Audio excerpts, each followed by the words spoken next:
Everyone, please take your seats.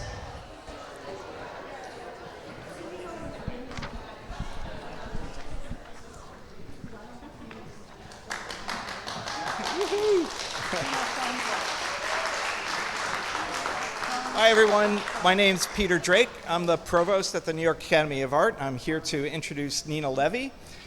She's a maker of uncanny sculptures, photographs, and installations that bring the real and the unreal into discomforting contact, where children's heads fly between trapeze artists and adults cover their faces with tiny shirts. She graduated from Yale University in 1989 with a BA in English and Art. She received her MFA from the University of Chicago in 1993. She has had solo exhibitions at the Peter Miller Gallery, the Aldrich Museum, the National Portrait Gallery, Metaphor Contemporary Art, and many others. She's been reviewed by the New York Times, the New York Arts Magazine, the Washington Post, Sculpture Magazine, Art News, and the New Yorker, and many more. She's been the director of the New York Academy of Arts Sculpture Department for over 5 years while raising a family and making daily napkin drawings for her 2 kids. Please welcome Nina Levy.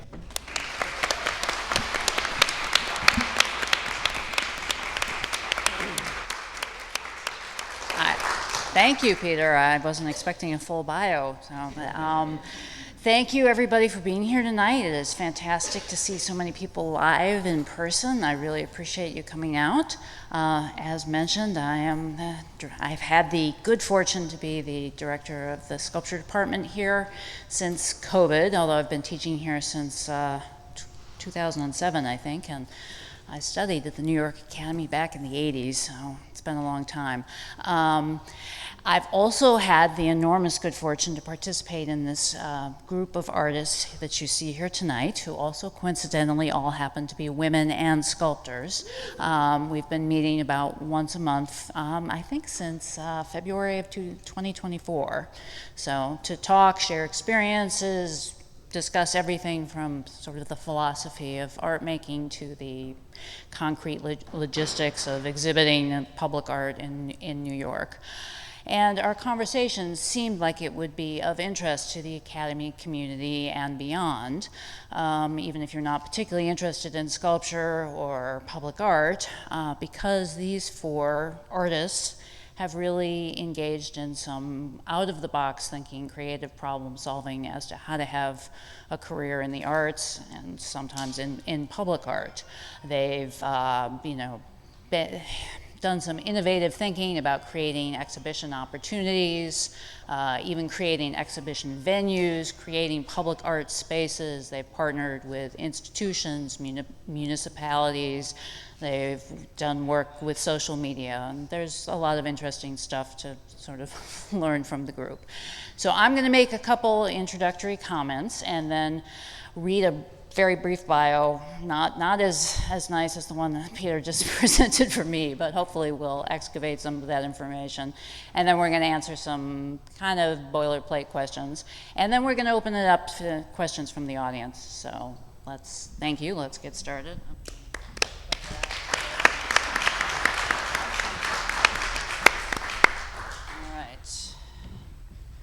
Okay, we have switched microphones. Hopefully this will work. We're all going to try and show some images, and I'm going to try and establish some context, maybe for those of us who aren't constantly thinking about sculpture.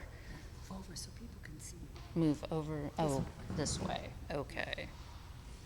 All right. So we find ourselves in particularly challenging times at the moment. And this is definitely played out in the sculpture that we see in public. The history of outdoor sculpture has always been a history of things built by those in power to represent that power. It's also sort of about art, culture, and sculpture sometimes. In some cases, we feel very good about the ideas and the people that sculpture is representing.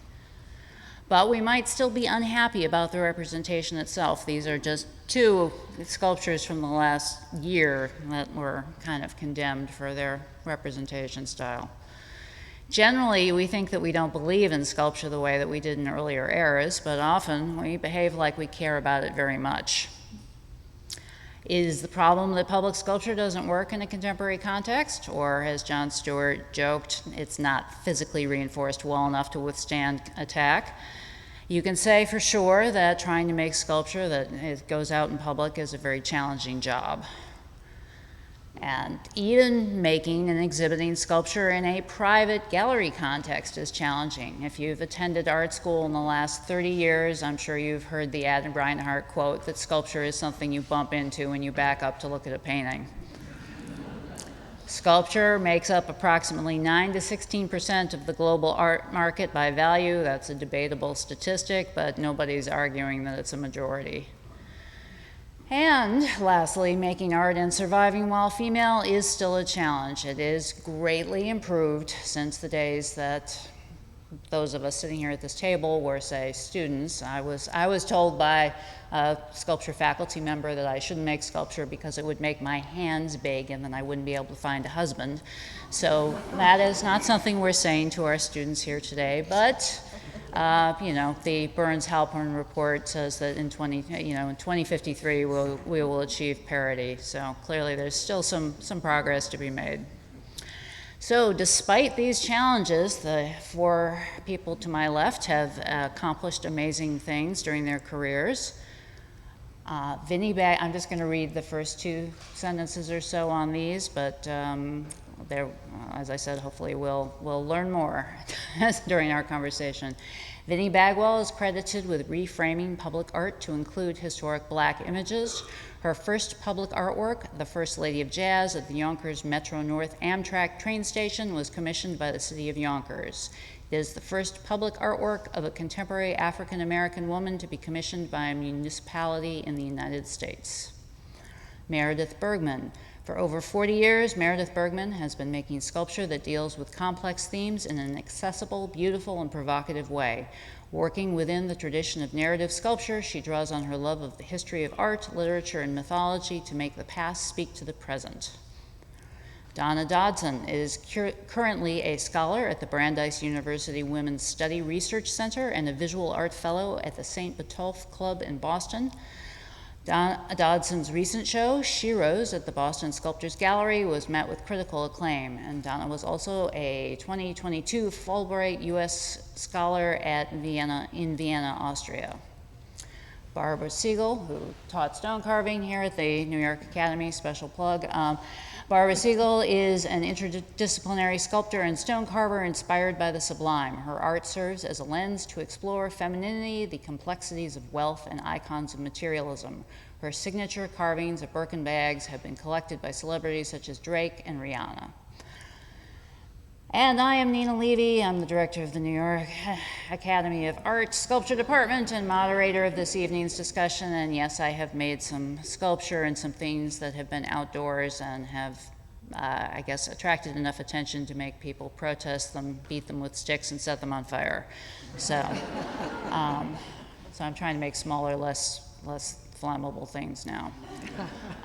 So the format for our discussion this evening will be we've kind of selected three general questions, and then again we'll take questions from the audience. So I'm going to ask the first question, which is, what was your path to creating opportunities for yourself in the art world? And Vinnie is going to go first. The arrow keys are, you're going to all wish us luck for passing this computer back and forth without unplugging it.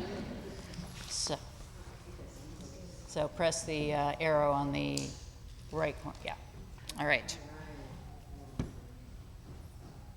All right, so when they asked this question, I had to go all the way back because I feel like my journey began in my childhood. I grew up during the civil rights era, which, if you're Black, that mattered. Martin Luther King came to my church when I was a kid. You know, I understood that Black people were fighting for equal rights, human rights. And, you know, during that time, you know, it was a time of great upheaval and waiting in America. I remember remembering the assassinations, like, why do they have to kill people, you know, just because we disagree? I mean, these are the things that, you know, I was raised thinking about. And, you know, at that time, you also had people from all walks of life, you know, movie stars and different politicians and people from both sides of the aisle, you know, coming together to protest for civil rights, human rights for Black people. And also, too, I spent quite a bit of time, my summers in the South, And the interesting thing about spending time in the South at length is that you begin to understand a sense of history and what it means to be Black in America. And so these years really helped me figure out, like, what am I supposed to do with myself? I was gifted, clearly from childhood. I could draw very early. I started painting when I was in high school. It was just stuff that I did for fun. But at some point, I began to realize that there was a responsibility that goes with being gifted. And so I also understood that, there's importance for being a storyteller. I used to say I was an artist. Now I say I'm a storyteller.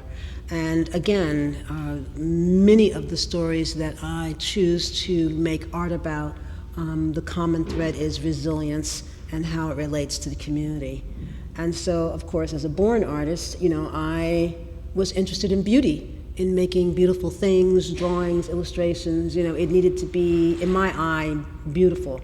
And this started off very, very early.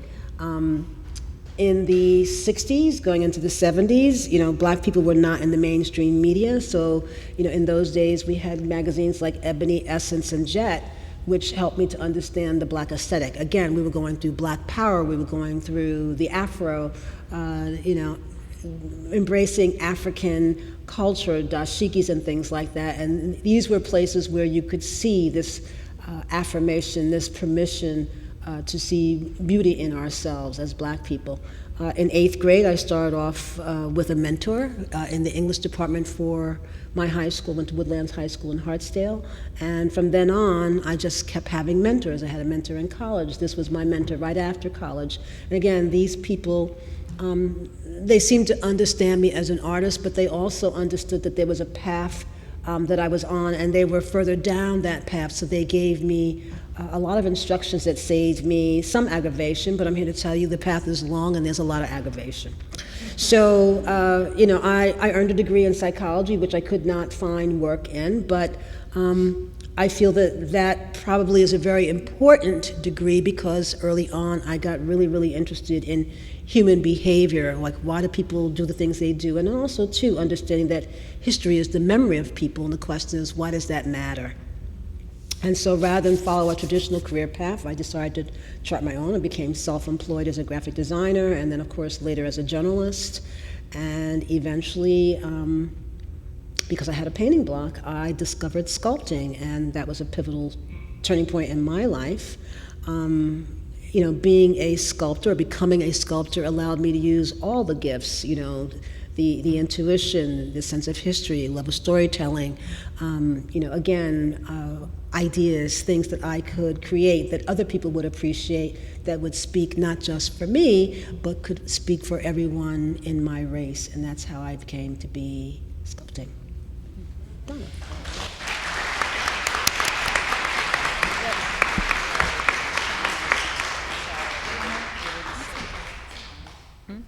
Seems to be.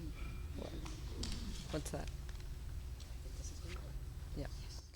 Hi, everyone. Thanks for coming. Oops, sorry. Let me just make sure I got this right. So I'm just going to talk about my path to the art world. I'm basically a self-taught artist. I didn't go to art school. Basically, I had art until about 7th grade when I dropped it to take other electives. I didn't come back to art until college when I studied with a local Japanese master ceramic artist. And it was kind of a stress reliever from my pre-med major. After being a marathoner in high school, I buckled under the stress in college, and I picked up the bad habit of smoking. So after I graduated with a liberal arts degree, I had the idea to atone to the earth for littering my cigarette butts, and I started collecting trash, and I made art, like something out of the movie Close Encounters of the Third Kind, until I met Joseph Wheelwright. He was a prominent Boston artist and carver. He taught me how to carve wood, and it opened up a whole new body of work, like this one showed on the right, Pegasus, like SIS, so feminist icons based on classical myth. And he became an important mentor to me. He invited me to join the Boston Sculptors Gallery, which is the nation's only sculpture cooperative that maintains a gallery space, where I launched several major bodies of work in one of the most beautiful spaces for contemporary art in Boston. And I placed my work in many local private collections. my solo exhibitions attracted the attention of several local curators and arts institutions, and that led to several traveling shows. For example, pictured here is my Birds of a Feather series, where I'm using bird-headed hybrid human sculptures to evoke iconic fairy tales, such as Little Red Riding Hood, Seagull's Cinderella, and The Little Match Girl. I grew up being told that the male third-person pronoun was universal, which I never really understood or felt part of. So I decided to create, when I created my Zodiac series, where I am interpreting all 12 figures of the sun signs of the Western Zodiac, as well as all 12 figures of the moon signs of the Eastern Zodiac. It attracted the local attention from the Boston Museum of Fine Arts and many notable art historians and scholars. The Zodiac show traveled to the St. Botolph Club Foundation, the Noyes Art Museum and Stockton University, and was added to many public and private collections, including the Fuller Craft Museum in Brockton, Massachusetts. And it's currently on view at the Medici Museum of Art near Cleveland, Ohio, and it's still traveling. So the last series I'm gonna sort of mention is my Mermaid series. It began as a solo show at the New Bedford Museum of Art in Massachusetts. I feel like mermaids are often portrayed as kind of hypersexualized objects of the male gaze, and I wanted to reclaim them as part human, part powerful sea creatures, such as orca, narwhal, squid, octopus, and elephant seal. Pictured here are my very supportive parents and my mother in her beautiful octopus sweater. I expanded that series to become an all-female life-size chess set. So this side became the cetaceans, or whales, meaning orca, narwhal, elephant seal on one side, and on the other side, the cephalopods, or octopus, squid, and cuttlefish. So I'm referring to the underwater sea battle between squid and whale, and also the history of the chess set, where all the figures were male military figures. So there's a foot soldier, infantrymen. All my figures are female, and they're referencing real-life matriarchs from my own family, such as my mom, grandma, aunt, etc. So it debuted in Boston with performance artists, feminist scholars, and friends, Janae, who came to be part of the spectacle. So I invited Jen Shahadi. She's an American woman grandmaster chess player. She staged many games in the gallery. This attracted the attention of the World Chess Hall of Fame, where it was just on view for 7 months last year, in the first solo show featuring a woman artist in the history of the institution. So my Match of the Matriarchs is believed to be the world's first and only life-size all-female chess set. It was a dream come true for me to intersect with, pictured here, Nona Gaprindashvili. She's the world's first woman grandmaster from Georgia, the country, and she was on a world tour. It's kind of a funny story.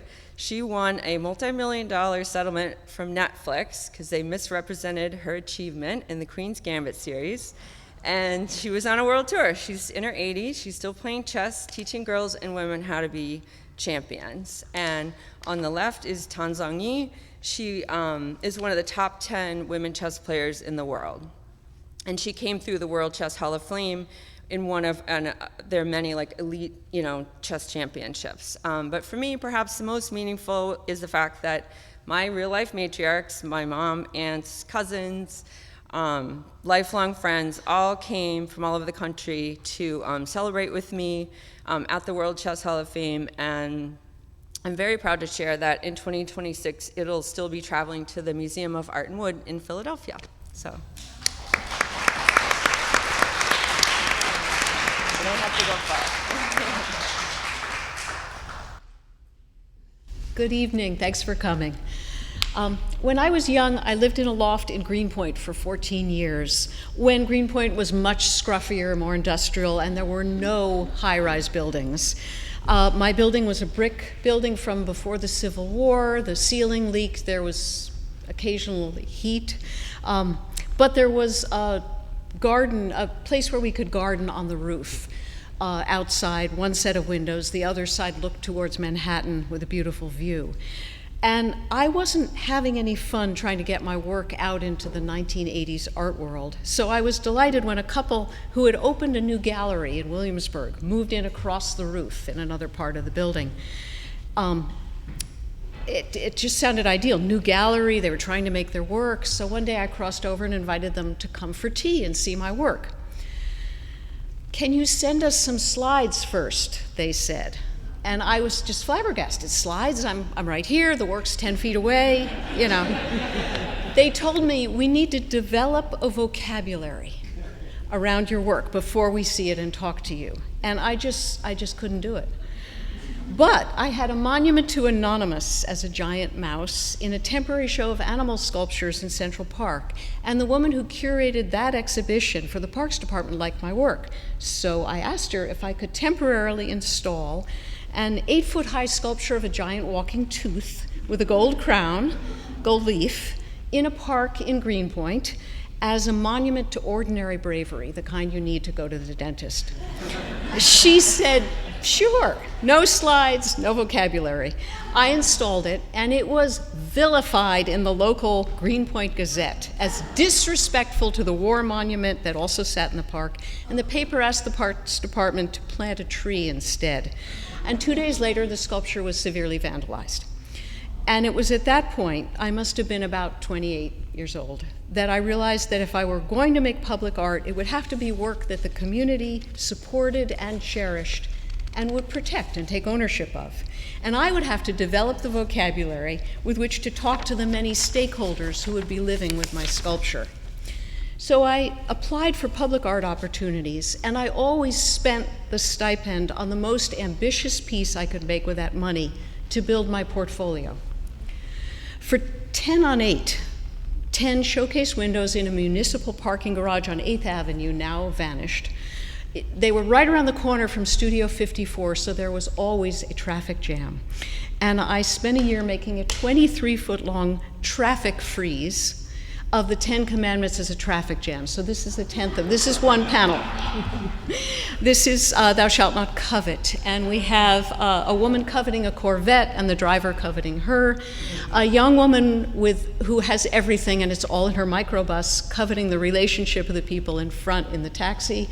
And at the top, a New Yorker coveting a larger apartment.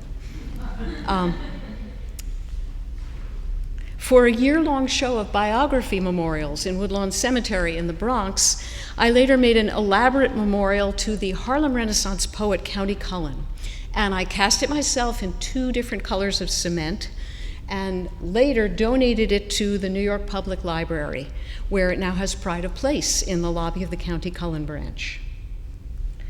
So I have a question for you. Who doesn't want to make a Renaissance monument with a monumental figure on a pedestal with narrative bas-reliefs? Well, this I cast in resin from a plaster waste mold, as cheaply as possible, for the Alabama School for Deaf and Blind. It's an allegory of the senses, and I asked children from the school to pose for the reliefs, which was an important part of how well-loved it became. Then a curator that I met and wrote to after a sculpture conference alerted me later to a competition for the Boston Women's Memorial. And the competition was in 1998, and 5 years later this was unveiled. I won the competition. And this was my first big break, my first bronze and granite commission. So I worked up by means of plaster, resin, cement, and eventually bronze and granite. Okay.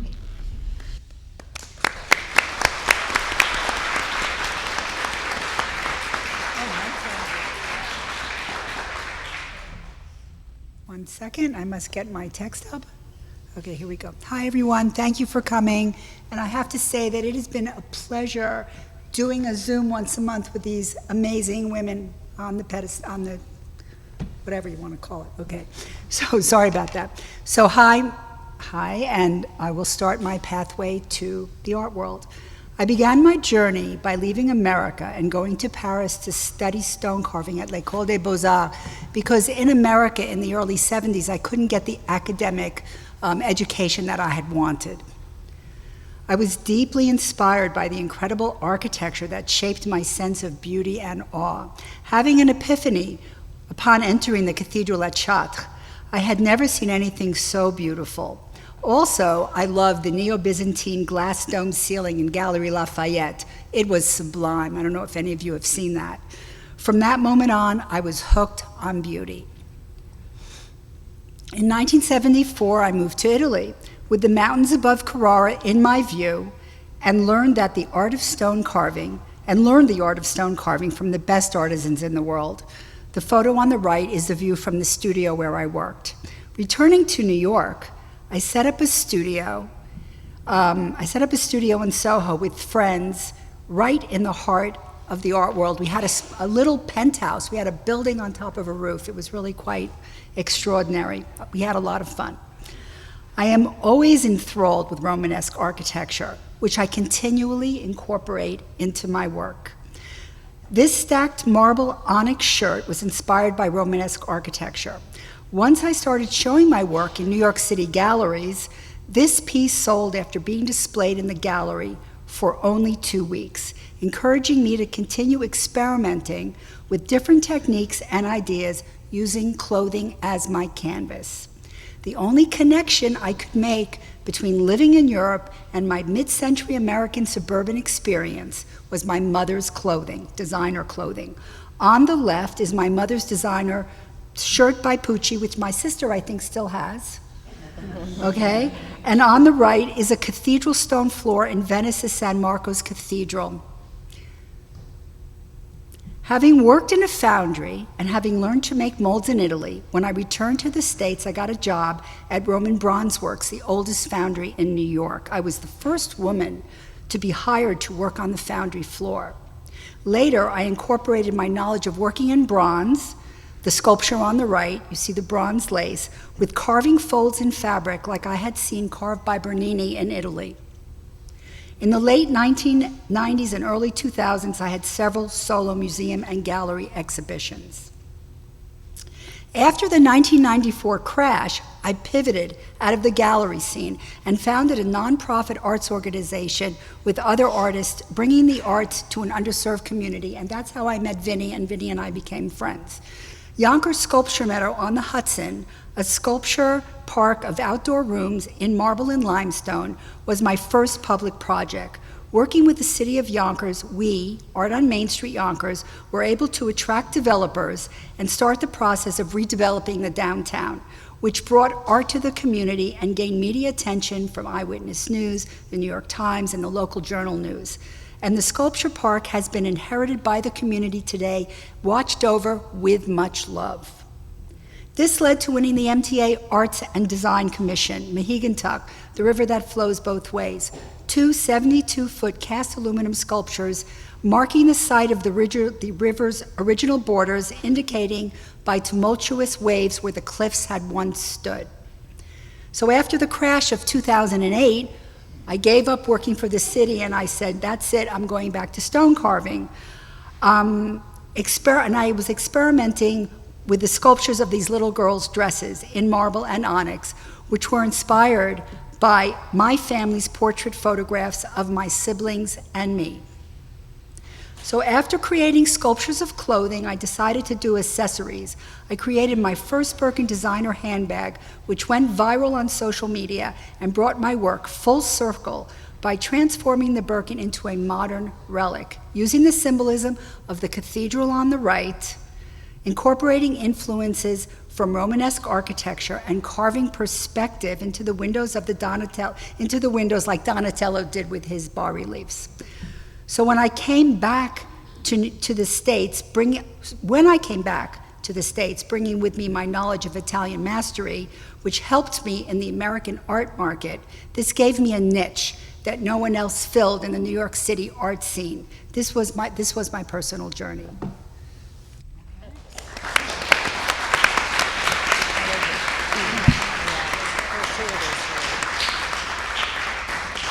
So our second question is, give us an example of a challenge that led to a success in your career. And first up is Donna. Okay. Okay. So, let's This is going to be a wild ride. So this story is based on this really tiny sculpture called Segal Cinderella. So when I made this, I thought, what kind of a bird would Cinderella be? And since I live in Boston, which is a seaport town, I chose a common bird like a seagull. This is a very small sculpture, about a foot tall, carved in wood. For years, people said that my sculptures had a larger-than-life feeling, and when I met my amazing husband, who introduced me to new materials suitable for the outdoors and working at a monumental scale. I debuted this sculpture at a public park in Brooklyn, and when it traveled to a private art gallery in Provincetown, I amped up the colors and added a daisy chain around her waist. When it continued to travel to a sculpture biennial near Chicago on the banks of Lake Michigan, I added a full-length skirt, and it was very well received. When it came back home, I was fighting with the fugitive nature of the neon colors, and so I upgraded to an industrial house paint that morphed towards a more pink, green, and yellow palette. So in 2016, Segal Cinderella was juried into an outdoor sculpture show in New Bedford, which is a local seaport town with ferries to Martha's Vineyard in Nantucket, and has an iconic scallop fishing industry. She was met with backlash in the form of an online petition for her removal that generated a media storm. It also generated a lot of love for her from the artists. Some thought I should make the bust bigger, which was the sort of source of the protest, that should make her rear end bigger. And so the media had sort of had a heyday with this. But the artists rallied around her. They felt like she was getting picked on. They made a friend for her. The artists made a pop-up show to raise funds for women who are experiencing breast cancer. Basically, the source of this, the complaint was that this guy drove by in his car with his kids, and they said, "Look, Dad, it's a duck with boobs." And he was very upset that my sculpture made his children think about boobs. And so, stickers, hats, t-shirts, sneakers, quilts, so much more. It was an outpouring of love for Segal Cinderella from the community. These are two of my favorites. One, imagining Segal Cinderella on the cover of the swimsuit issue of Sports Illustrated, and as a comic scene making fun of the puritanical nature of the controversy. So one artist in the community made up their own narrative for Segal Cinderella, where she finds her true love and she starts a family.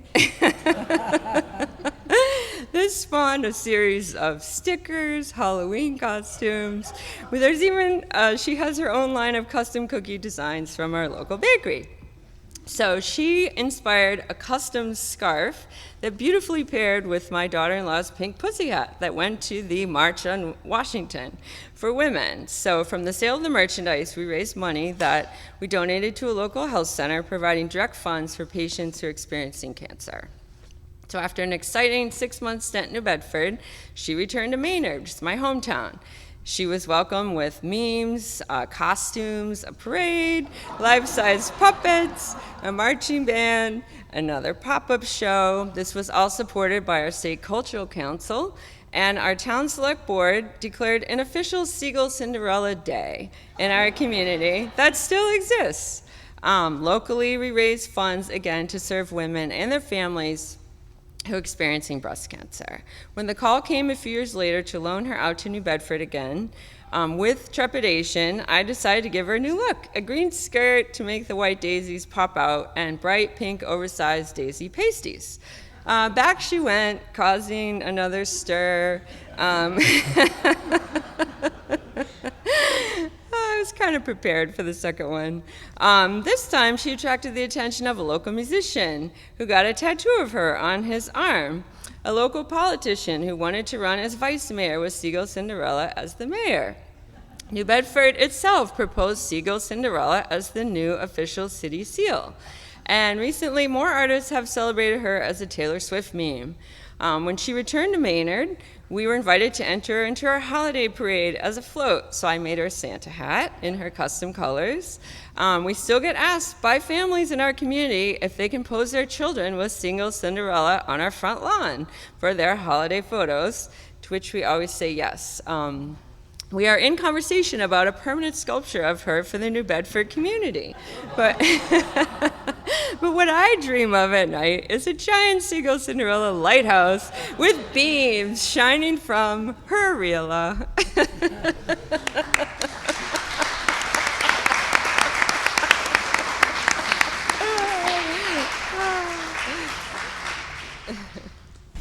I wish every challenge and controversy were that much fun. Okay. This is the Women's Rights Pioneers Monument in Central Park. This is the first new sculpture allowed in the park in 65 years. There were, how many? 25 monuments to men and Alice in Wonderland and Mother Goose and Romeo and Juliet. No historic women. So Monumental Women, a fantastic volunteer nonprofit group, fought for 4 years to get a site in the park and get this off the ground. My biggest challenge, and it's ongoing, is how to do my work as an artist and the world's work in every piece. If I'm going to spend years on a commission, it must have deep meaning for me. It must enable me to do research and learn more about history and life, and it must present new artistic and sculptural puzzles. I don't have time to repeat myself. This is the maquette with which I won the competition. It was originally to be a monument with statues of only 2 women, Susan B. Anthony and Elizabeth Cady Stanton, who collaborated for decades fighting for women's rights. But Monumental Women wanted the artists to find ways to include as many other women as possible.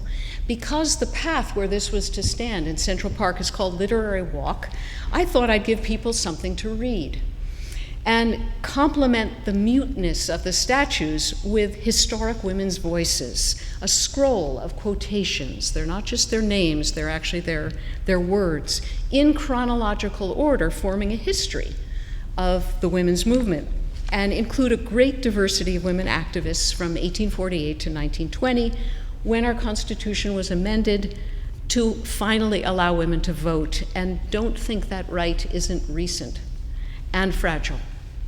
This design won the competition. I staged a mock-up on the site to try out the placement and orientation and to show the various stakeholders the proposed scale. The approvals process from the New York City Public Design Commission was prolonged and difficult. They required me, among many other things, to strip the other women from the monument and to remove any mention of Stanton and Anthony's work for the abolition of slavery or for the women's suffrage movement.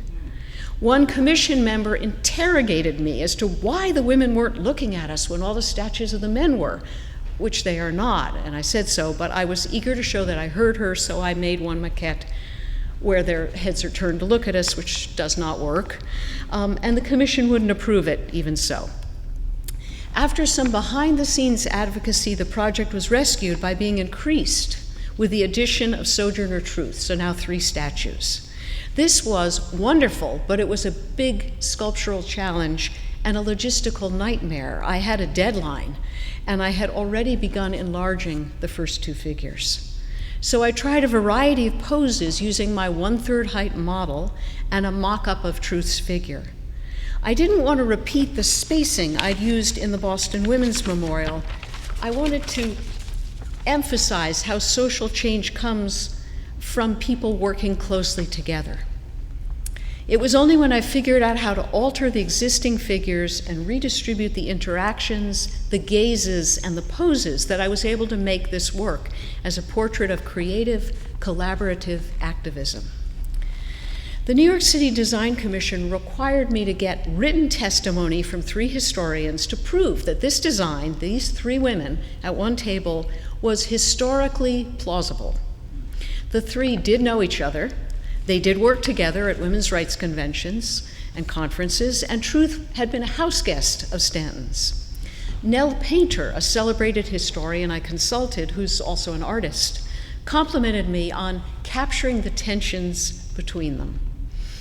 It was important to me to make them both portraits and symbolic figures, to create a kind of allegory of activism. So the 3 represent speaking, Sojourner Truth, organizing, Susan B. Anthony, and writing, Elizabeth Cady Stanton, all essential parts of activism. The final day at the Foundry was intense, and this was during COVID. The controversy around the monument died away as soon as it was installed.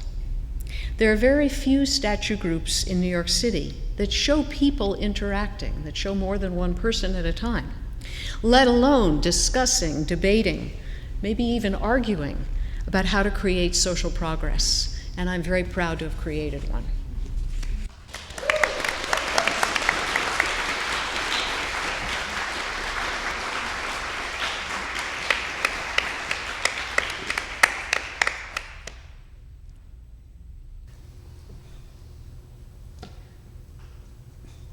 Wrong question. Here we go. Question number 2. Okay, here we are. The publicity started at a Miami art fair in 2012. Muse magazine featured my pink onyx Chanel bag. Then Smashbox Cosmetics posted on Instagram the monumental size Chanel, which was outside the, oh, somehow I lost it. I'm sorry, guys. One sec. Okay, then Smashbox Cosmetic posted on Instagram the monumental size Chanel, which was outside the Ella Hotel in Austin, Texas, placing their makeup on the sculpture. That unexpected exposure launched a wave of attention. Not long after, a Craigslist popped up looking for a stone sculptor that could produce gallery-worthy art, like with a link to my website and my Chanel page. I was devastated. I spoke to a copyright lawyer who said I couldn't do anything. The guy was a billionaire and would love to keep me in court forever. I knew who it was. Wait a second, I'm very sorry here. I knew who it was, and I couldn't do anything about it. He had bought one of my works in the Miami Art Fair. Eventually, I understood how to deal with this issue. When people would say, oh, I saw your work in Paris, oh, I saw your work in London, oh, I saw your work, I would say, oh, thank you, I'm so happy that you saw my work. So I would take advantage of everywhere he was showing. Thank God he stopped. He's not doing that anymore. No, I keep losing my place here. Okay. But this same image kept popping up on Instagram through reposts and hashtags. It went viral 4 or 5 times, reaching audiences all over the world. First, magazines and newspapers picked it up. It was written up in Architectural Digest. I got a full page in the New York Post. And it wasn't just because of the notice on Instagram. It was because it was the first time anybody was doing stone bags in stone, these designer handbags in stone, so they were very interested in it. I had a video on Insider Art with 350,000 views, which was a lot in those days, and Elle magazine talking about well-known artists using the Birkin as a symbol, and all over the world articles were written in magazines and newspapers. Around the same time, I showed up on top Instagram hashtag pages like hashtag Hermes Birkin, hashtag Mary Claire, and I held the #1 spot on hashtag Birkin bag for a full month. My stone Birkins were being shown in thousands of people's feed. That visibility made a huge difference. Collectors and curators started to notice. The Stupid American, that's the name of his hashtag, reposted the same picture of the orange Birkin, and it said, I can't believe it took until 2018 to make a purse out of bacon. And then everybody else chiming in. As you see, there were, on this particular post, and there were many, there were 20,000 likes, and that was just probably not the end of it. There were 517 comments, and like, no, this is prosciutto, my man looks like salt rock, not supposed to be bacon, anti-purse to planter for one, it's salt rock, you dumb fuck, it's so heavy you could pick it up and smash her in the head. You know, in the beginning, I was very upset about these memes, and I didn't know what to do, but in the end, I realized how much publicity I was getting because of them, and so I gave the piece an alias name, and I call it also Ham Bag. You know, it led to commissions, and written material about me. Because of all the publicity, Rihanna became aware of my work and bought my Sodalite Birkin sculpture.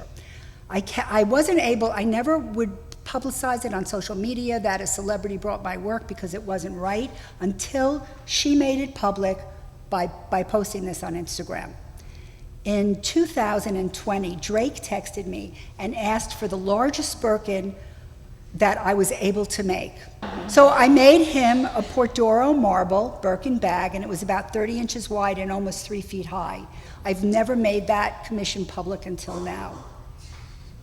So this exposure also brought in commissions like a white marble Mets jersey with lapis lazuli pinstripes and logo, and a black marble kimono with a landscape of raised semi-precious stones for the Mets owner and his wife.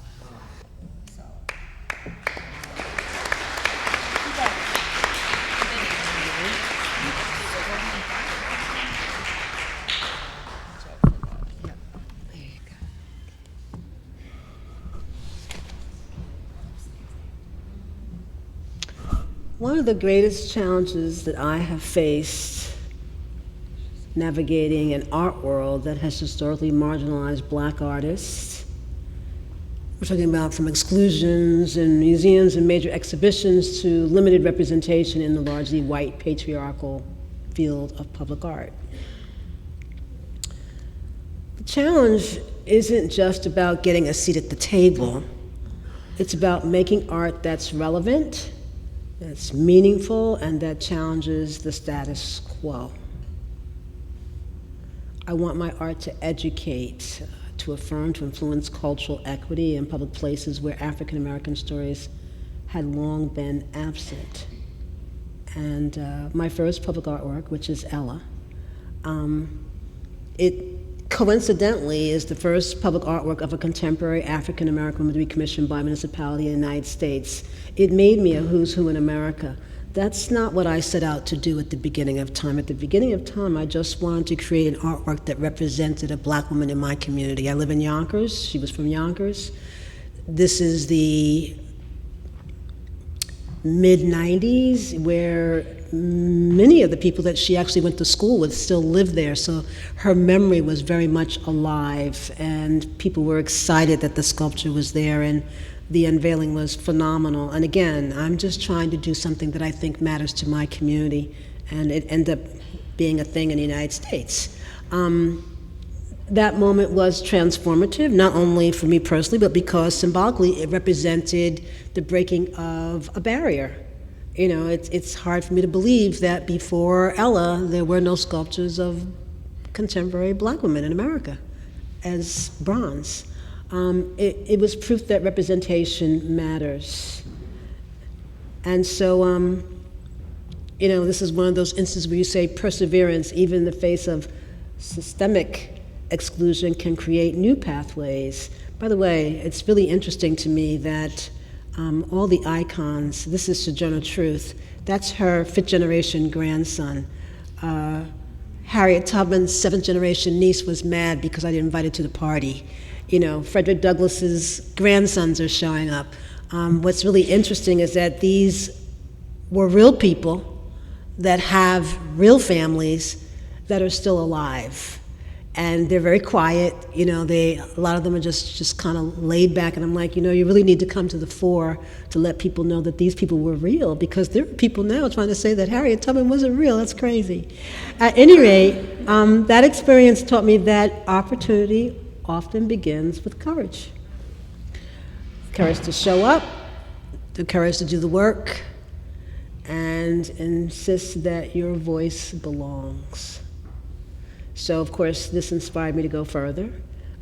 With Barbara, we created the first 501c3 organization for art on Main Street. Then, years later, when I returned to New York, I created a second one, and again, pursued grants, developed funding to create public art and civic engagement programs that connect communities to their cultural heritage. I think this is, for me, the most fun thing about doing public art nationwide, is that there's this common thread where the artwork does matter to the community, and you try to figure out why.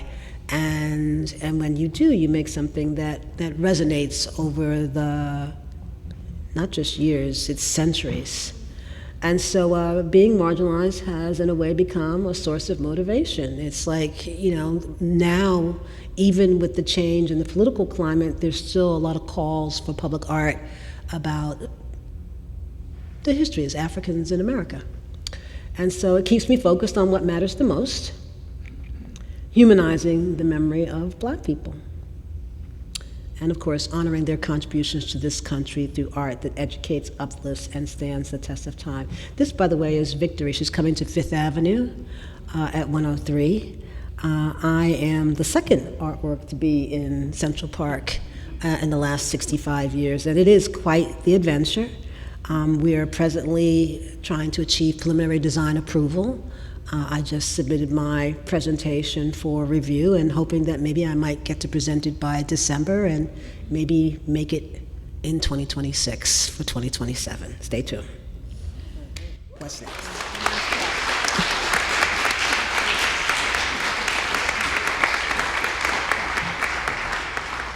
So the last question is, what's coming up next? Okay, I guess I'm next. Okay. I spent about 3 hours this morning in Brooklyn Bridge Park because there's a big competition for a Ruth Bader Ginsburg Memorial. And I hadn't seen Brooklyn Bridge Park. It's beautiful, but it's quite a puzzle. So I'm looking forward to working on that. That competition, it's months of work, no guarantees, but it is a way to grow as an artist, to keep trying. I'm still processing the success of a commission I did last year where I didn't do the assignment, which was, again, to sculpt 3 historic women for the birthplace of the American Revolution in Lexington, Massachusetts, near where both Donna and I live now. I decided to propose something I really, really wanted to make instead, and I won the competition. The committee was so enthusiastic about this design that they asked me to make it larger. It portrays 24 different women, 12 on each face, fit within each other's silhouettes back to back. So the sculpting in relief was a challenge because it's 2-sided relief with different women, and a lot of fun. This whole 16-foot broad monument is only 4 inches thick and is invisible from some angles as you drive past, to make a kind of sculptural joke about landing lightly and not competing with the many nearby monuments to men. Stylistically, I sometimes thought of this as a graphic novel in bronze. I was able to mix past and present to show how history survives and pervades our contemporary lives, and to sculpt symbolic plants and animals, including a snail for the slow progress of women's rights. It was very healing for me after the controversy and the weight and the solemnity and the importance of the Central Park Monument to make something so full of joyful activism. I welcomed the committee's involvement in the research, and they trusted me, and this is important in commissioned art, to keep it a work of art and a work by me and not by committee. And people are out there every day making use of it as a place to gather. I haven't showed you pictures of the unveiling with 300 people or the gatherings that take place there every week, but they do. I'm continuing to think about the history and currency of sculpture and memorials and how to refresh, subvert, and celebrate that tradition. For myself, I'm beginning to think about a series of variations on the equestrian monument. So I've been looking at a lot of horses, some traditional and proud, some righteous. This is Inez Milholland, the herald at the head of the very first ever March on Washington, 1913. It was a women's suffrage march, and she rode a white horse. And some like Fernando Botero's Man on a Horse, both social criticism and just fun. I have some new commissions coming up, and I'm also working on smaller pieces that just come from the heart. My husband, a writer and director, and my son, who is also a writer, and I have a motto for our work.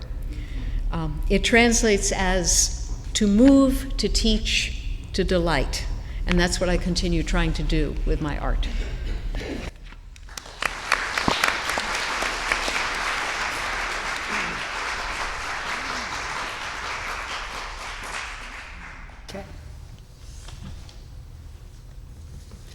Since 2003, the art market slowed down. I didn't pivot away like I did in 1994. I knew better this time. Having lost many years not showing in galleries, I took this time to experiment and create. This has been one of the most fulfilling periods of my career.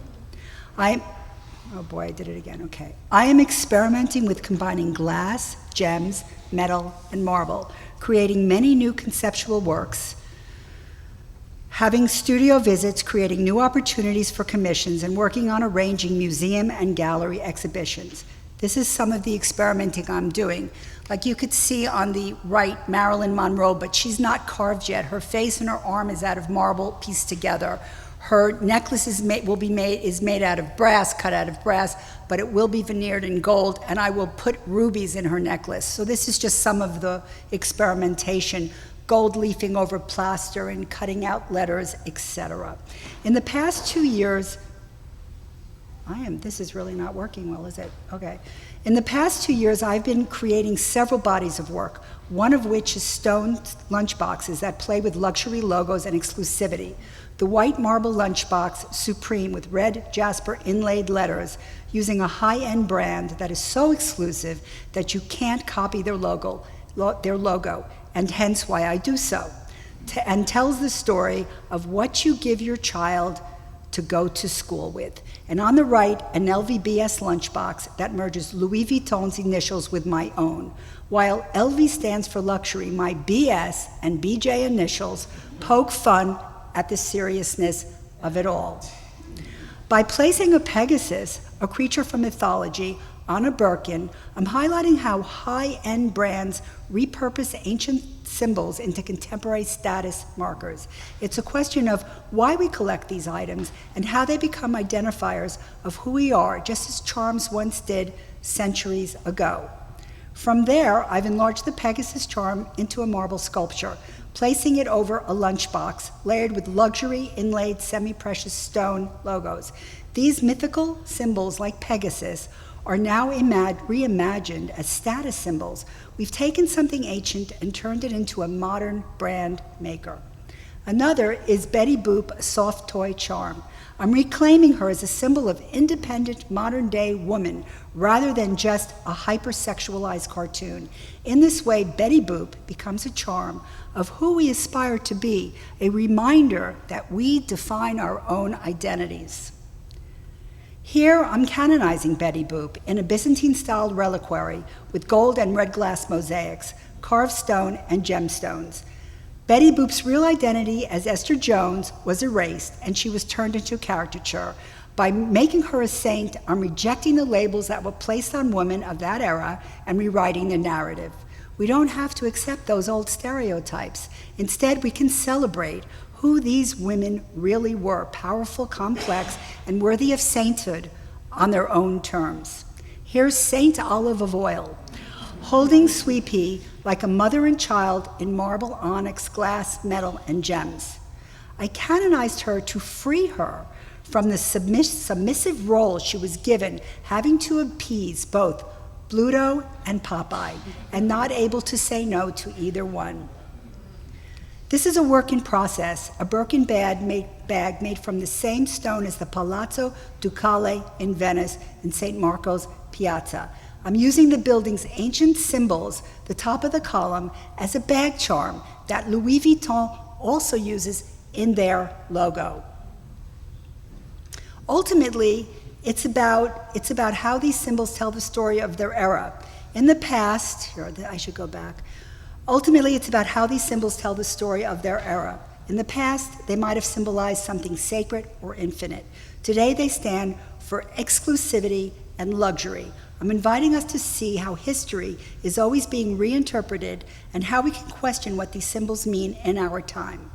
Lastly, a dream of mine would be to place art in the front windows of the great Tiffany store in New York City, a black and white glass background with real pearls around Audrey Hepburn's neck, holding my three-dimensional Tiffany lunchbox entitled Breakfast at Tiffany's, in the hand that held the coffee cup in the original film clip. And I would like to thank my husband for being an incredible support to me during all 40 years of marriage, and I'd love to thank my amazing assistant Reggie for being an incredible carver and helper to me. Thank you. So who's next?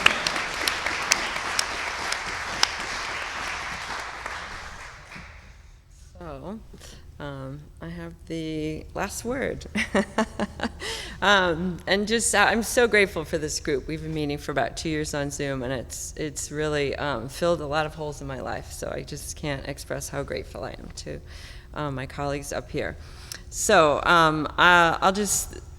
this is my new series. So last year I was curated into a group show on the theme of Circe, arguably the most famous witch of the ancient world. This National Endowment for the Arts Big Reads project was based on Madeline Miller's New York Times bestselling novel Circe, which is a retelling of the ancient myth centering her own narrative. The show's theme was how women's creative power reclaims traditional narratives. The show debuted at Western Connecticut State University and traveled to the Hotchkiss School.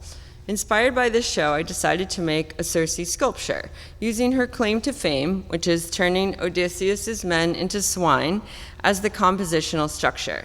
I chose the sow for the head, thinking about the fierce protective nature of mothers, and she's carrying a small pig in her arms. This sculpture became very personal for me, honoring a young friend who suffered stage 4 breast cancer and a double mastectomy after the birth of her son. I believe representation matters, and in sculpture, giving voice to all types and shapes of bodies is very important to me. I decided to make a whole series of witch-inspired sculptures as basically my new body of work. The second sculpture in this series is using the trite symbols associated with witches, such as the cat or animal familiar, and the idea of her tools, the broom and magic wand. Historically, women were persecuted for a variety of mysterious reasons and were often accused of sexual deviancy or voraciousness. So I gave my sculpture a magic wand brand personal massager, aka the famous Hitachi brand vibrator, and a mirror as a nod to third wave feminism and sex positivity. My third and current sculpture is drawing on another typical owl animal associated with witches, which is the owl, a nocturnal hunter. In this sculpture, a woman who we assume has been driven to the edge of her psychological limits, either by torture or harassment or something else, and she wants to basically get the fuck out of here. So she has her hands upraised, grasping at the talons of the owl who's swooping down to get her. It's a mirror to some of my darkest feelings of despair that I'm currently experiencing. And here's a few details of how the wood grain, I used the wood grain to accent the sculptural drama of the composition. I imagine creating 12 sculptures, leaving a space for the viewer to enter the circle or spiral as a 13th figure, creating a coven of sorts. This one is also very personal to me, honoring my friend Kathy, who was a practicing Wiccan, belonged to a coven, and introduced me to the myths of Avalon and other feminist retellings of ancient myths. When she died suddenly in her 30s, her family buried her in a high-collared pink lace dress and a Catholic funeral on Halloween, or October 31st, a day very sacred to pagans, as All Hallows Eve, when the boundary between the worlds, between the living and the dead, is believed to be the thinnest. I was so upset and convinced that she would not have wanted the dress or the Catholic funeral that I returned to the cemetery on the first full moon after her burial with a pot of ashes from my fireplace and scattered them in the shape of a Venus symbol to honor her witchy spirit.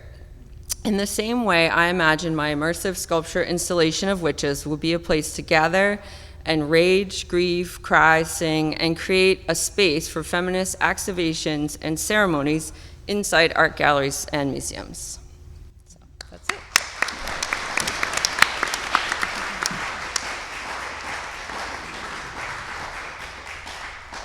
We'd also like to thank Nina Levy, who has been amazing in putting this together for us. And her work is amazing.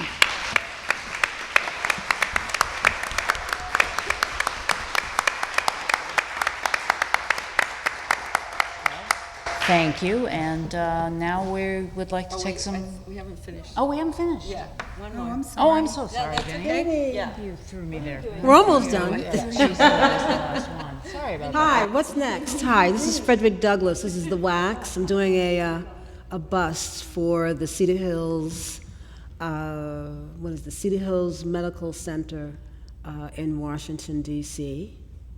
And I'm going to I have a residency with the New York City Public Schools, something called Arts Hub. This residency imagines what's possible when education and artistic innovation intersect, placing professional artists at the heart of the school's work to inspire, collaborate, and create alongside New York City Public School students and educators. I'm excited about that because I think that young creatives, whether they've been to art school or not, they can use hand-holding because the public schools are so structured. It's good for them to meet those of us who work outside the lines, so I'm looking forward to that. We're talking about Spring 26 for the installation of Harriet Tubman in Niagara Falls at the Underground Railroad Heritage Center in Niagara Falls, New York. Arkansas Heroes is a monument to Civil War soldiers, African American Civil War soldiers. It's going to be at the Arkansas Central Library, which is also the library campus where the Bill Clinton Library is installed in Little Rock, Arkansas. I'm excited about that. This is the Breath of My Ancestors. It is going to Ashland, the Henry Clay Plantation in Lexington, Kentucky.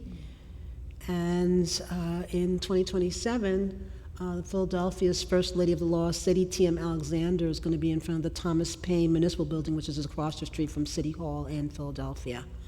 And then, of course, hopefully in fall 2027, victory will come to Fifth Avenue at 103rd Street across from the Museum of New York. Questions?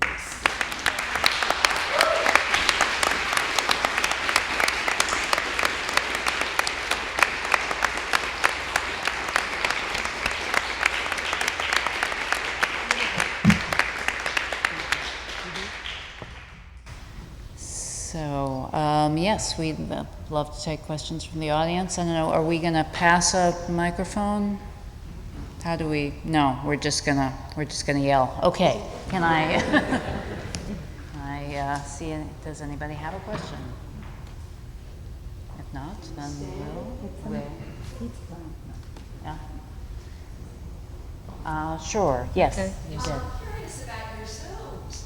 What do you what flavor of how they go, what you talk about? Who wants to answer that? We kvetch. Well, we kvetch mostly. Like, what's the matter? What's going on with you? It usually starts with kvetching. Like, somebody's going through something. You know, Vinnie, what's the matter? We usually start off at least the first 5 minutes or so, just kind of working. Okay, 15, 30, the whole thing. Okay, call me later. There's a lot that goes on in the art arena that is vexing. Vexing because you're dealing with the others. Artists talking to artists is relatively simple because we think alike already. But when you're talking to people that don't do what you do, that think they can just Google and then they know, and it's like, I'm sorry, I've been doing this for 30 years and even I can't just Google. So there's a lot of discussions about reality, cause and effect, which is right up there with gravity, and we need to know that we're not alone. Like, is anybody having this problem? Like today, I was like, I'm sorry, do you ever send out emails and people don't answer you? Like seriously, it's like return and the letter K lets me know you got it. I can't get that. So today, that was a question. Like, hi girls, do you have a problem? This is how it starts. It begins with reality. Like, what are you going through?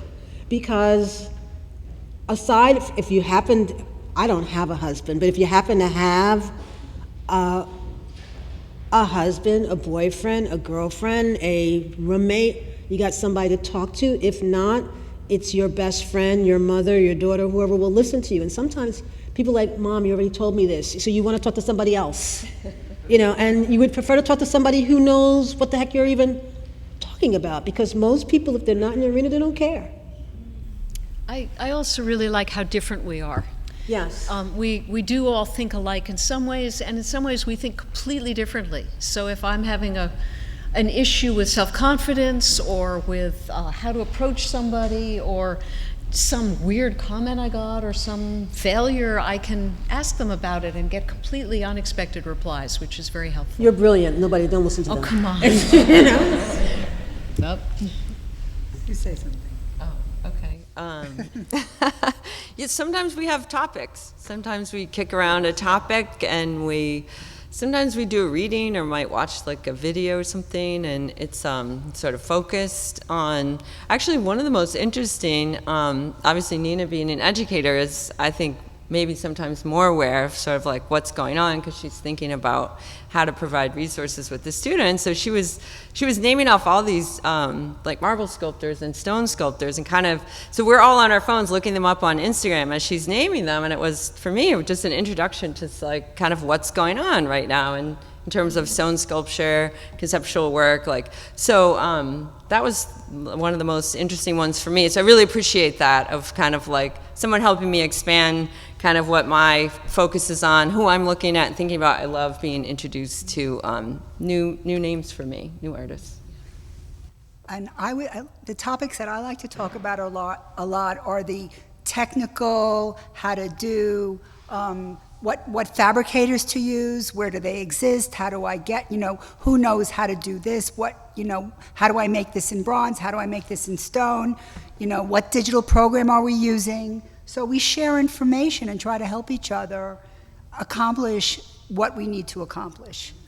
Who's installing in the 5 boroughs now?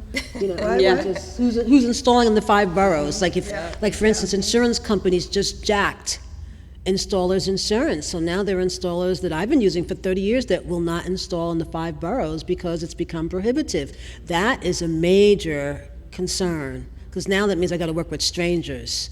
I mean, imagine that you're pregnant for 9 months and you're expecting a particular doctor to deliver, and you get there and it's not your guy or your lady or whatever. It's just like, you've worked for 2-3 years, and now you find out that the people who put your stuff in the ground permanently and make it okay for you are no longer available, and now you got to figure out, who are you calling? How much is that going to cost? What's the difference in the increase? Do I have enough contingency? I mean, these are ongoing things that happen, and you're in constant free fall, drop, tuck, roll mode, because it's your contract and you're responsible. So you got to figure out the answers to the questions, and it's nice to talk to people who know stuff.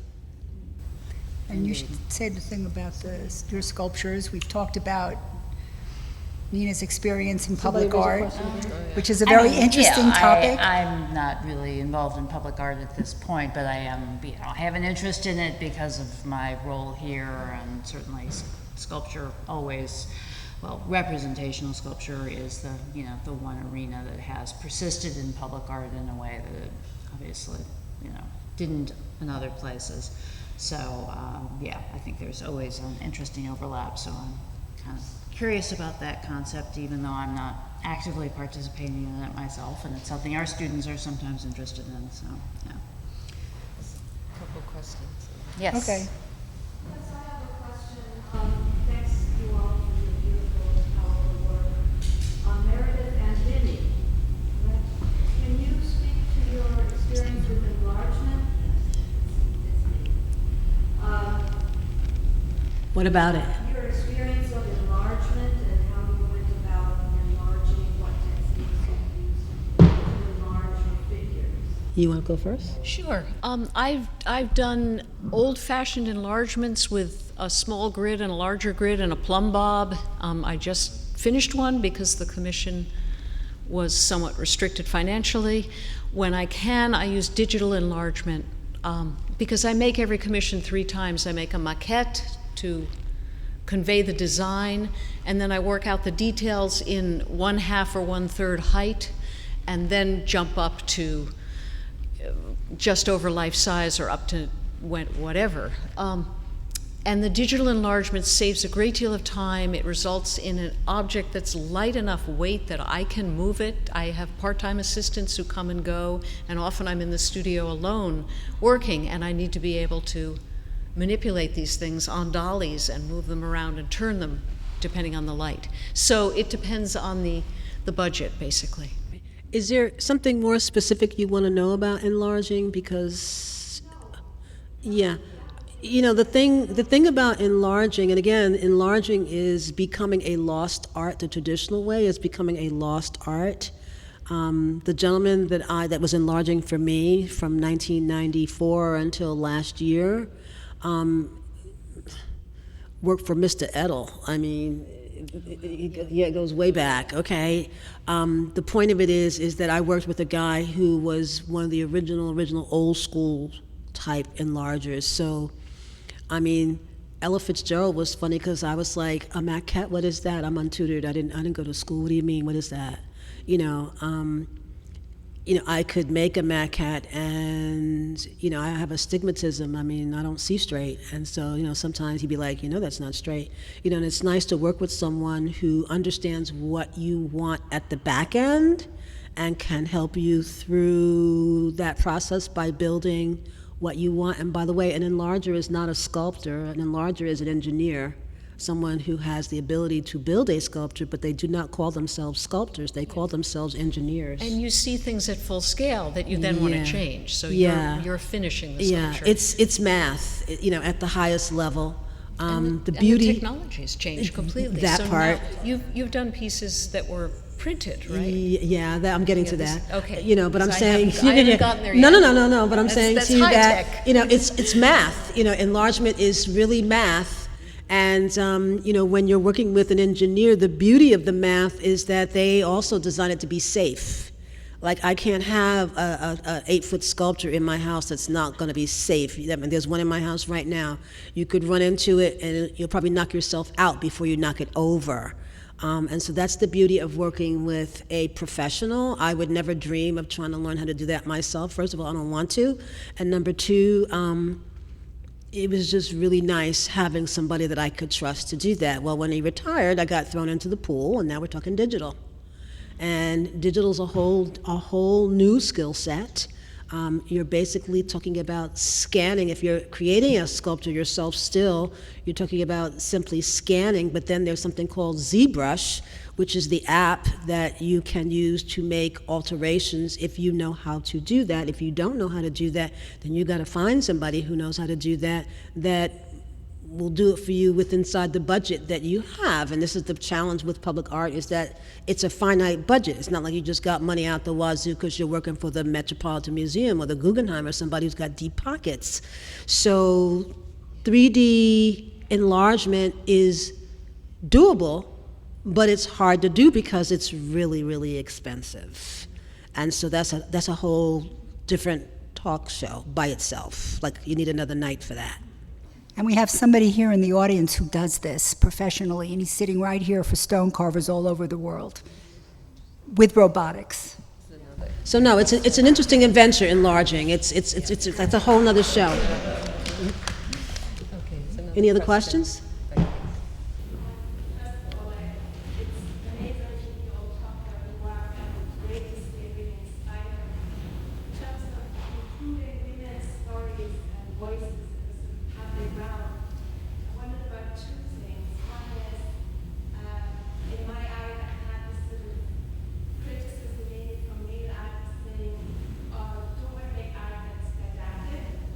Which I think is almost personally impossible to tell stories that aren't as embedded in how this works.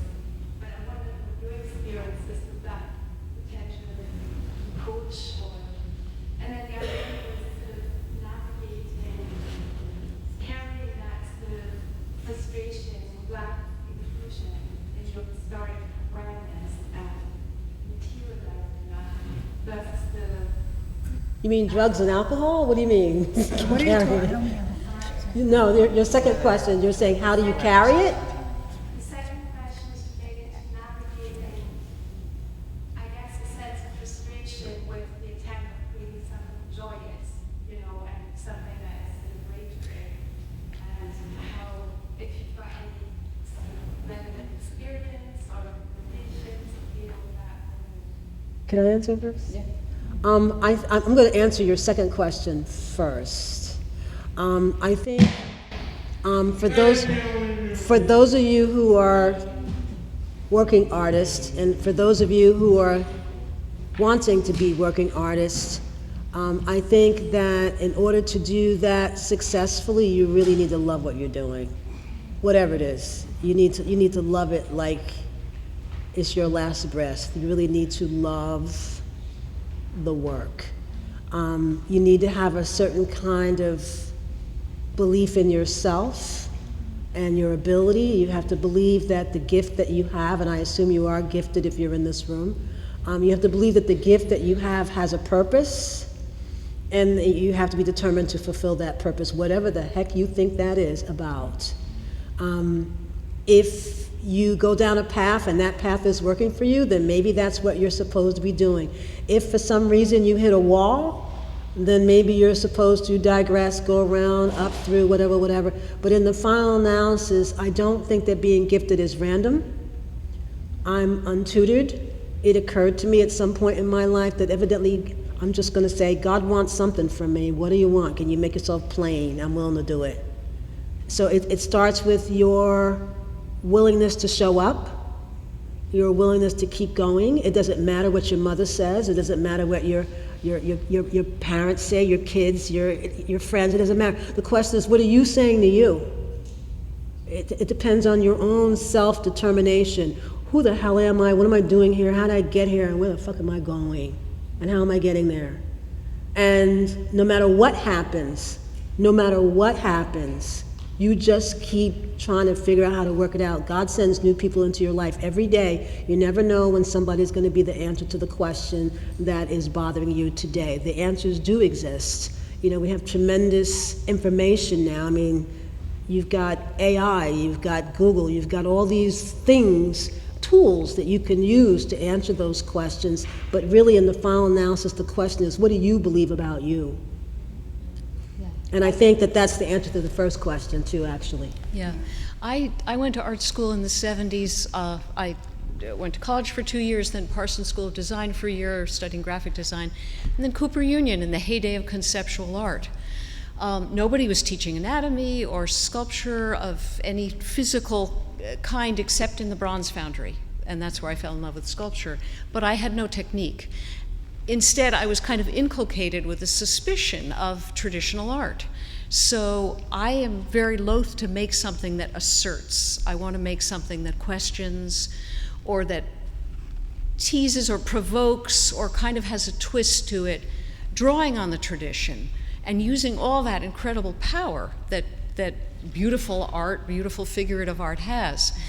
But what I really found was that I had to do what I loved. And it was very hard. I spent years identifying what I didn't love. Now I can look at any kind of art and go, oh, that's cool. I'm glad that person's doing it now. I don't have to. Thank you. You know, but then I'm back fighting for what I love doing. Yes, that sounds good. I mean, yeah, we all kind of date from an earlier period where certainly representational sculpture was problematic, and oddly, to sort of triangulate here, the New York Academy was one of the few places that was interested in representational art during that period. Although I believe, who was it, Eric Fischel recently described that period as everyone at the New York Academy had given up, on participating in contemporary art. So it is nice that we don't have to give up now, but it is still problematic, and representational work still can read as didactic or sort of particularly when it's in the public context. So that is part of what makes it interesting, is that people are so reactive to things that are out there in 3 dimensions in public. You have to use it to leave room for the viewer. And also, too, ask questions and create some ambiguity, and not just assert. It's actually, and as I was saying earlier, it's good that women have been marginalized, because there's a lot of stories that are worthwhile being told. So if you're interested in telling stories about women, there's plenty of room for that. There's plenty of room for that. A lot of catching up to do. So I'm going to say, if that's what you find intriguing, then the question is, what's a good story? That's the real question. What's a good story to tell somebody that anybody can relate to, no matter, and again, this is the beauty of of being marginalized. Women are people too, like black people are people, women are people. The question is, what story can you tell that women, no matter from what walk of life, what ethnicity, what religion, what nationality, what's a story that you can tell about women that women will get as women? That's how you pick a story. You have to believe in yourself. You have to trust that what you're doing is what you Trust want to your do, gut. and you have to do it. And that's it. And you can't listen to anybody else tell you, oh, that's been done, don't do it. That doesn't exist. And that's when you'll move forward. On that note, read the book The Intuitive Way by Penny Pierce. Excellent book. If you haven't read it, it's a book about intuition and how it works. You probably already know because you have it, but it's interesting listening to somebody else explain stuff that you already know about being human. The Intuitive Way by Penny Pierce, a must read. Cool. Any There's a question back there, I see. Yeah. One of you mentioned having to sort of get input from the community in which you present your public work. So I was wondering if you could What was that? elaborate on that. Input from the community for public. Civic engagement. Yeah. Well, I realized that whatever I made needed to be in response to the community, but also to involve the community, so that they would take ownership of it, so they would protect it, but they'd also raise the money for it. It would become part of a group, and that has led to a very rich life for me with other people, because when I'm making the work, it's just very focused. It's just me and my little planet with the sculpture. But when I'm talking about the design or the community or what purpose it's supposed to serve, or even just thinking about these things, I'm a person in the world, and that's wonderful. That's a relief from the loneliness and the focus of being an artist. Can you give examples of how you do it? In what context? Can I? Okay, so example for myself. Ella Fitzgerald, First Lady of Jazz, Ella Fitzgerald, 1994. I've been sculpting for a year and a half, and I want to do a big one. So City of Yonkers is the 4th largest city in the state of New York. It receives quite a bit of federal funding, community development block grant money. So I know the money is there. The question is, can I get them to give it to me? I call the city councilwoman and I say, I heard that you changed the street on School Street to Ella Fitzgerald Way. What do you think about a sculpture? She says to me, put civic engagement in your proposal and I'll help you. So I immediately interviewed, mind you, I was writing for the newspaper, I was a journalist. I immediately invited everybody to give me feedback on the idea. So I went to the school board, the school trustee board, the principal of the school that I wanted to work with, the NAACP, the Urban League, Big Brothers, Big Sisters. I mean, I went everywhere to all of the major community-based organizations. Just says, what do you think about Sculpture Valley? Just listen to them, and I took the things that they said that I felt resonated, and I included those things in my proposal. This is what the people say. We had an arts magnet at that time. They've changed it since then, but at the time we had an arts magnet that did not teach sculpture at all. They didn't do pottery or anything. And I was like, so what do you think about having an artist come into the school and introduce your kids to the idea of art in public places? They don't have to do sculpture. We just need them to be interested in putting art in public places. So I just systematically began to develop programming that brought the community in. I did artist talks. I mean, for years, you know, people come to my house. I have a couple of hundred people come to I live where I work. Have them come into my home, give parties with mega food, you know, and just let them come in and see the artwork and talk. I would prefer to hear the criticism before I cast as opposed to after it's in the ground. So again, there's all this conversation. Then there's social media. I have 2 social media Facebooks, both of them close to 5,000. I'm on Instagram. I'm also on YouTube. And again, I respond to every comment. You know, if I don't heart it, if I really like what you said, I'll talk to you. Sometimes I'll pick up the phone and call you and freak you out. The point of it is that I am engaging. all the time. And people know that I'm engaging because sometimes they call me and I answer the phone and like, hey, how you doing? What's going on? The point of it is that I learned early the importance of putting the public in public art. How you do it is up to you. The question is what makes sense. If you're gonna put a sculpture in somebody's neighborhood, you should talk to them. A good example would be... The sculpture park. Well, no, better example. So, I win the commission for Victory for Fifth Avenue, and Barbara and I take Barbara with me to a party. Because I'm untutored, I don't know anything about art, I can't talk about art, I don't know art-ese. Barbara does, she's teaching at the school for the visual arts at the time, and I'm like, Barbara, come on, you can go with me. And we're sitting there, and there's a man who had the nerve to say that people aren't smart enough to make decisions about art in their communities. And Barbara looks at me, and I look at Barbara, I'm like, I'm not saying nothing, I'm not touching that. Barbara's like, did you hear what he said? Yeah, I heard him. You answer him. And Barbara said whatever she said to him, and he scoffed at her, and I just rolled my eyes like, I'm not touching that. And we were sitting at dinner, and I don't know if it was the same guy or another guy, but somebody else at dinner had the nerve to say it again. And this time Barbara nudges me, I'm like, all right. So I say to the guy, where do you live, in Scarsdale? In a cul-de-sac? And he looks at me like, yeah. I'm like, yeah, I know you. So imagine, you got kids? He's like, yeah. Little girl? Yeah. 6? 5. Oh, okay.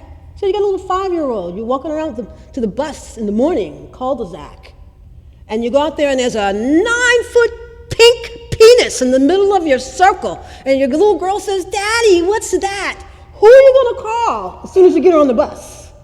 City Hall? Planning Department? Mayor's office? How'd that get in your neighborhood? Are you smart enough to tell them that you don't want that there, so you have to talk to your 6-year-old about what the heck that is? People are smarter than you think. The guy starts laughing. He's like, you win, I get your point. It's like people know what they like and what they don't like. They do. 3 seconds. I like it, I don't like it. I don't even know why yet. I just know I like it, I don't like it. If you're doing art in a public place, you might want to invite the community for coffee, for cake, for ginger ale and crackers, something, just to hear their thoughts as a courtesy. Better to hear it before you put the artwork up than to hear a whole bunch of stuff that you don't want to hear afterwards. Nobody in public art wants to hear people kvetching about their artwork after it's been put in the ground. Even though you've been paid, your reputation does matter. I have one story about a piece of input that I got. When I was making this sculpture for Lexington, the Girl Scouts came, the state senator came. Part of this was for fundraising. Girl Scouts gave us money for cookie sales, but it was also for comments. And one amazing thing was there is a figure in it of a woman named Margaret Tulip, who in the 1700s was supposed to only be enslaved until she was 22 years old and then freed. But the nephew of the man who had owned her re-enslaved her illegally. And she took him to court in the 1780s. And after years, won her suit. So she's depicted with a scroll that represents the document that says she was a free woman and not a slave. And the committee who had commissioned this monument found her living descendants who didn't know they were descended from Margaret Tulip and brought them to my studio where I had finished her figure. And I had based historical faces on residents of the town of Lexington because I had no images, no photos, no silhouettes, no paintings of these various women. So I had finished her based on a local resident, but Carol Tucker, who was the great 5th generation granddaughter of Margaret Tulip, said, my daughter has beautiful hands. Can you change the outstretched hand, which is an important part of the sculpture because you can stand in the doorway and touch the hands and become part of this circuit of history. Can you make it her hand? So I asked for photos, and I copied her very long, elegant fingers, and I copied the lifelines so that when you're touching her hand, you're actually connecting with the bloodline of Margaret Tulip. And that meant a great deal to them. So that I was very grateful for. I'd like to tell one story, and that is when we did this sculpture, 1995, we started an organization in Yonkers called Art on Main Street. And at the same time, the government was starting to redevelop the downtown, and they wanted artists to be out there on this acreage on the waterfront where there was nothing. So one of the projects that we did was to create a sculpture park in stone, And what happened over that summer was something magical and phenomenal. Yes, sorry. And what happened is that we were carving. We had all this stone delivered to the downtown for free. The community started showing up. After about the first 2 or 3 weeks, all of a sudden, these little kids were coming down, bringing their grandparents, bringing their parents, and jumping and running over the sculptures that we were working on. And then the older kids started coming, taking photographs with us.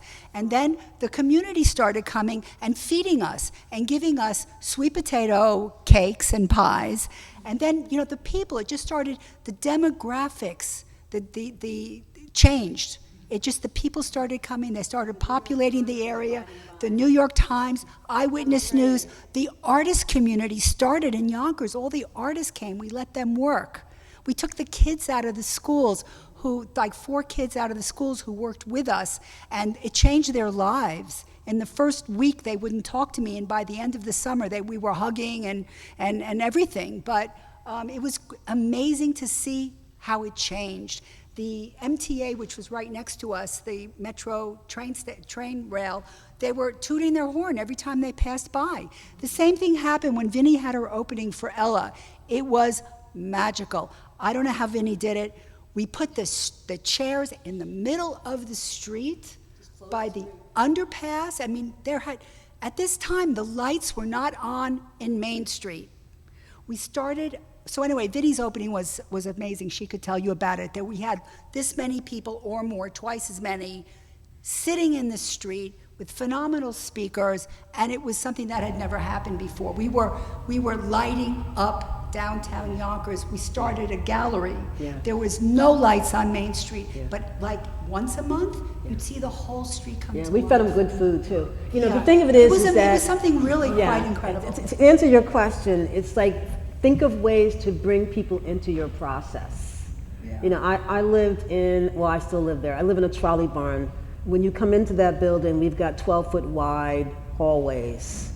The party was in the hallway, the food was in the hallway. You could come into the studio, that stays out there. And again, it was the kind of venue where people didn't get to walk into a space like that. That space is very unique. If you happen to have a space like that, that's great. If not, then you find some other space. It could be a public space, it could be in the library, it could be a lot of places. But again, you're giving people an opportunity to talk, to exchange. Social media, I can't tell you how many artists talk about how brave I am that I'm showing stuff in the middle. Like, oh my God, I can't believe you're showing it at the beginning. It's like, well, that's what it looks like at the beginning. What do you mean? They're like, yeah, but a lot of people don't want to show their stuff until it's perfected. I'm like, yeah, but how are you going to value something that's perfected if you don't see it at the beginning? I mean, isn't the process the fun part? So, I'm going to say to you, there are lots of ways you can bring people in. I mean, social media, people just like to watch because sculpture is a really unusual medium. A lot of people don't do it. A lot of people do not have friends that sculpt. They don't know anything about the process, how you get the metal like this, and how do you do. People want to know. And so I'm going to say that I don't care what your practice is now. You can talk about it on your social media. You could talk about your idea, and then when you start your idea, like, this is what it's starting to look like. I don't know how it's going to go, but let's see. People tune in to watch stuff like that, just because they're fascinated to see how you go from 0 to 60. There are people that I'm watching. I'm watching this guy lose 200 pounds right now just to watch his process. People like to watch the process. Like, how do you go from here to there? Sometimes it's not even about the artwork. It's about the idea of being resilient. It's about the idea of being courageous. It's about the idea of being present. Like, I'm showing up every day to do this. I don't know how it's working. What do you all think? And then the conversations that go back and forth. People appreciate you talking to them. Yeah, I think it's really important in terms of like crowdsourcing. Like, if you have an idea or you're working in a community, whether you live there or not, I mean, a lot of times you're not, literally, or you're engaging with for my case, mythology or something outside of your own community. It's extremely important to do research, but crowdsourcing, in your community, your circle of friends or your artists, again, this idea of, I'm thinking of this idea, how would this land for you, and you get into a dialogue. It can be very, you're really making yourself vulnerable. Like, I'm thinking about this thing, but I'm really don't want to make, I don't want to get this wrong, and I'm really interested in a dialogue. And art is a two-way dialogue. I mean, you think you control the idea, or that, and you put it out there, and it takes on a whole nother meaning for people where they're coming at it from their life, their community. So I think to be aware of that it's really a two-way conversation. Is there, one more question, or are we done? We probably need to Wrap up? let everybody Okay. go home, but Okay. yeah, we can Okay. hang This is out what our afterwards. Zooms are like. Yeah, what do you We got think? an idea of that. Yeah. Thank you, Nina. Well, Thank you, Nina.